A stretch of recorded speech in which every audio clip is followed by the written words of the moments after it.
ሰላም ሰላም ተመልካቾቻችን፣ ዛሬ አርዕስተ ዜናዎችን ብቻ አቀርባለሁ።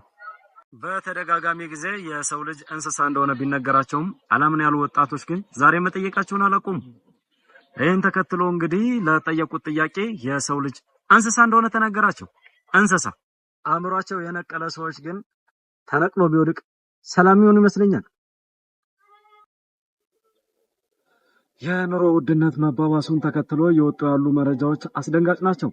የኑሮ ውድነቱን ለመለካት ተብሎ የሚደረገው ወርበረብ ልዩ ቢሆንም ለማወቅ ግን ማበድ ያስፈልጋል።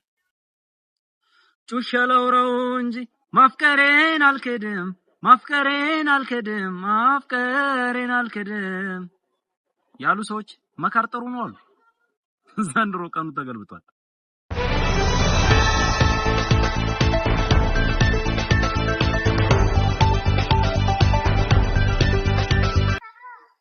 ዘንድሮ የኑሮ ውድነቱን ተከትሎ ጤነኛ ሰዎች በሽተኛ ሰዎች ጤነኛ ሆኑ ተባለ። የሚገርም እኮ ነው። የድሮ ሰዎች ፍቅርን ለዘላለም ሲገነቡ የአሁን ጊዜ ወጣቶች ደግሞ ለሳምንት አደረጉት። ለውጡ ቀጥሏል።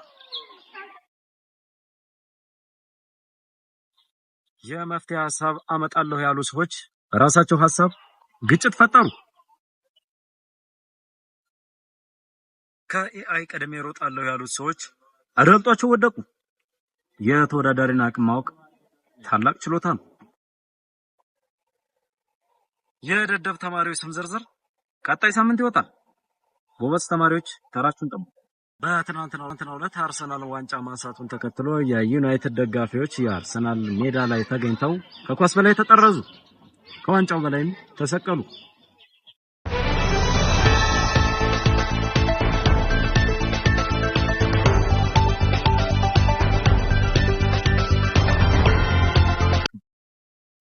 የዜና ሰዓታችን በዚህ ተጠናቀቀ። ቀጣይ እንገናኝ።